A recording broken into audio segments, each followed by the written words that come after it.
दोस्तों, ये कहानी है एक ऐसे चोर की जो कि 42 दिन तक एक बिलियनर के घर में फंस जाता है। ना ही वहाँ पर पीने के लिए पानी था, ना ही कुछ खाने के लिए खाना। उस घर का पूरा सिस्टम एक डिवाइस से कंट्रोल किया जाता था। वह चोर जो कि हर ताला खोल जाता था, उसने कभी अपने सपने भी नहीं सोचा वह ऐसी तरह फंस जाएगा। कहानी की शुरुआत होती है एक पेशेवर चोर से जिसका नाम नीमो होता है। वह तो एक चोर था, लेकिन वह काम अपने बॉस के लिए करता था और आज वह एक ऐसे बिलियनर घर में चोरी करने वाला था जिसमें 20 मिलियन डॉलर की एक पेंटिंग थी। नीमो का साथी घर के डिवाइस को हैक करता है और उसके दरवाजे को खोलता है। घर का दरवाजा खोलते ही तुरंत वह पेंटिंग्स को रखना शुरू कर देता है, लेकिन जो वो पेंटिंग ढूंढ रहा था वह पेंटिंग उसको मिलती ही नहीं। नीमो अपने दोस्त से वॉकी टॉकी से बात करता है, बताता है कि वह पेंटिंग यहाँ पर है ही नहीं और नीमो के पास समय भी कम था।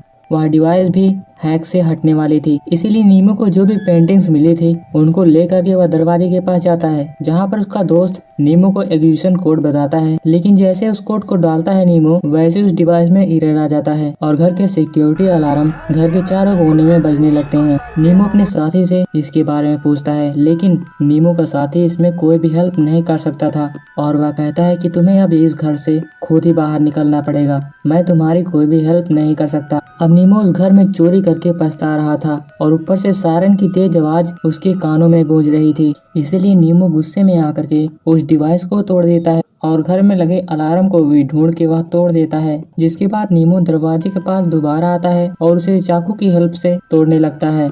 तभी वहाँ लगी एसी में नीमो नोटिस करता है कि उसका टेम्परेचर लगातार बढ़ता ही जा रहा है। गर्मी के कारण नीमो को प्यास लग जाती है और वह किचन में जा करके नल्स को चेक करता है, लेकिन उसमें पानी ही नहीं आ रहा था। जिसके बाद नीमो फ्रिज में पड़ी एक बोतल से पानी पीता है और फिर से एक बार दरवाजा तोड़ने लगता है। वह दरवाजा तोड़ ही रहा था, तभी वह देखता है कि दरवाजे के बाहर से एक स्टील की भी लेयर लगी हुई है, जिसको तोड़ पाना उसके लिए इम्पॉसिबल था। जिसके बाद हताश होकर के वह एक बार फिर से अपनी टीम के साथ कांटेक्ट करता है, लेकिन कोई भी उसका जवाब नहीं देता। तब तक रात भी हो जाती है। वह फ्रिज में रखे थोड़े से खाने को खा करके टीवी देखते हुए बैठा हुआ होता है और जब उसे नींद आती है तो वह उसी घर के बेडरूम में आराम से जाकर सो जाता है। सुबह उठने के बाद नीमो एक बार फिर से अपने टीम को कांटेक्ट करता है, लेकिन एक बार फिर कोई भी उसका जवाब नहीं देता।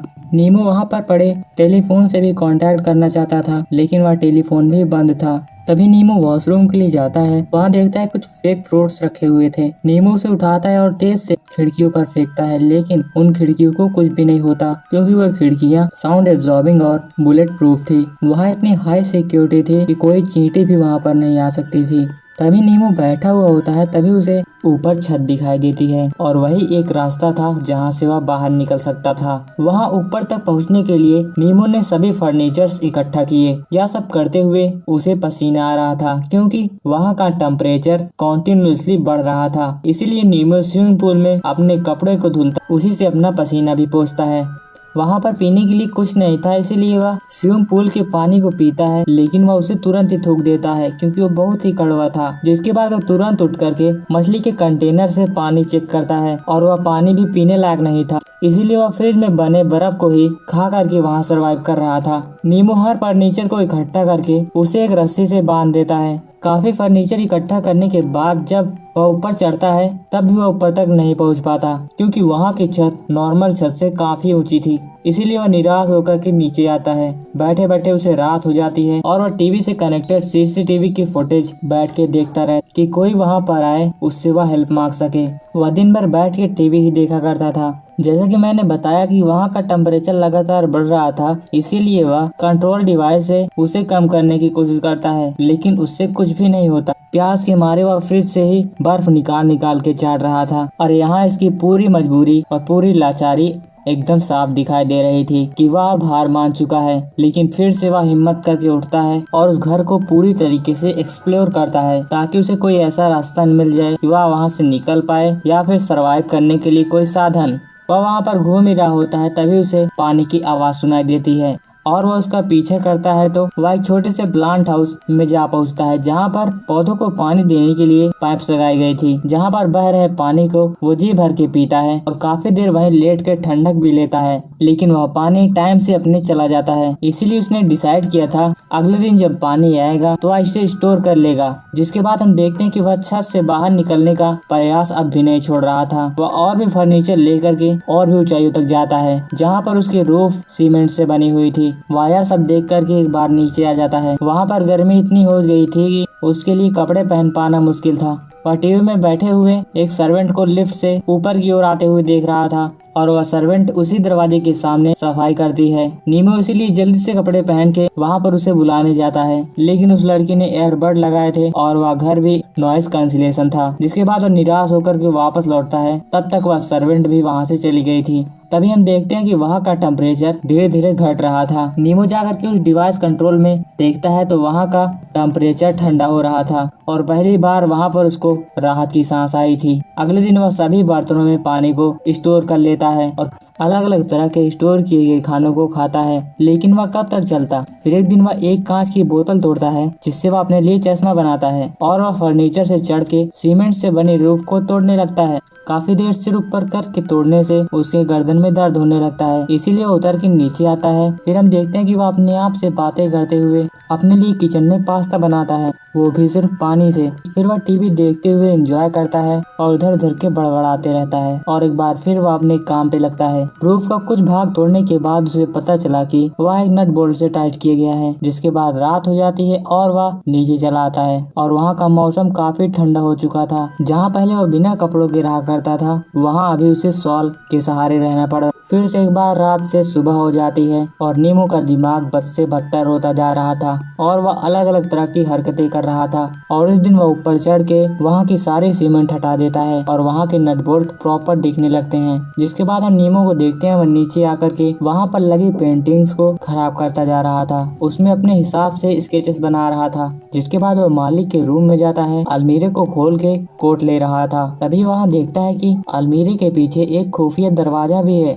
नीमो वहाँ बिना कुछ सोचे समझे चला जाता है। वहाँ जाने पर वह कुछ ऐसा देखता है कि उसकी रूह कांप जाती है। वहाँ पर एक बॉडी पड़ी थी और वह डमी बॉडी थी, जिसको हटाने के बाद उसके नीचे एक बुक मिलती है और वह बुक देखने के बाद उसे पता चलता है कि $20 मिलियन वाली पेंटिंग आखिरकार कौन सी है। वह पेंटिंग उसी के सामने थी, लेकिन उसे मिली ही नहीं। यह सब देख के वह और मायूस हो जाता है। लेकिन तभी वह टीवी देख रहा होता है, वही सर्वेंट फिर से उसके दरवाजे के सामने बैठी हुई होती है। वह तुरंत ही उठ के उसे बुलाता है, काफी चिल्लाता भी है और नीचे से पेपर भी पास करने की कोशिश करता है, लेकिन पेपर जाता ही नहीं है। जिसके बाद वह वापस चला आता है और वह सोया हुआ होता है। सपने में देखता है कि वह एक बार फिर अपनी दुनिया में पहुंच चुका था और उसका दरवाजा भी खुल चुका था, लेकिन यह सब उसका वहम था। सुबह होने के बाद वह फिर से एक बार वहां से बाहर निकलने की कोशिश में लगा था। वह चाकू से लकड़ी काट के उसी बोल्ट साइज की रिंच बना रहा था और उसी लकड़ी से वह पूरे नट को खोल देता है। लेकिन उसने सिर्फ एक ही स्क्रू खो पाया था और उसके अंदर इतनी हिम्मत थी नहीं कि वह बाकी के खोल सके। जिसके बाद वह नीचे चला आता है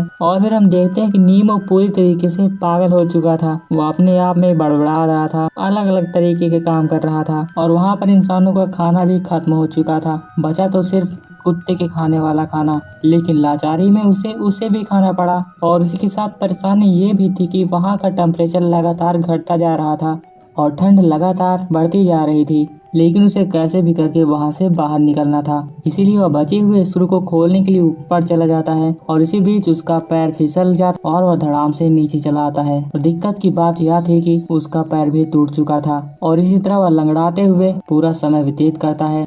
देखते हैं कि वहाँ पर न्यू ईयर का भी सीजन आ चुका था। नीमो को ऊपर से सब कुछ साफ दिखाई दे रहा था। तभी उसे साइकिक विजन भी आने लगते हैं कि वह सर्वेंट अंदर आ चुकी है और उससे बात भी कर रही है। जिसके बाद एक दिन वह ऊपर देखता रहता है, उसे फायर अलार्म दिखाई देता है। वह पानी पी सके इसीलिए वह वहाँ पर आग लगा के अलार्म के पास लग देता है। फायर सिस्टम से वहाँ पर चारों तरफ पानी की बौछार होने लगती है और फिर वही होता है जो हर बार होता है। बाहर किसी को कानो खान खबर भी नहीं होती कि अंदर घर में हो क्या रहा है। फिर वहाँ काफी समय बीत जाता है और ठंडी भी आ गिरती है और वह सारे स्क्रू भी खोल चुका था। अब वो आखिरकार वहाँ से बाहर निकलने वाला था।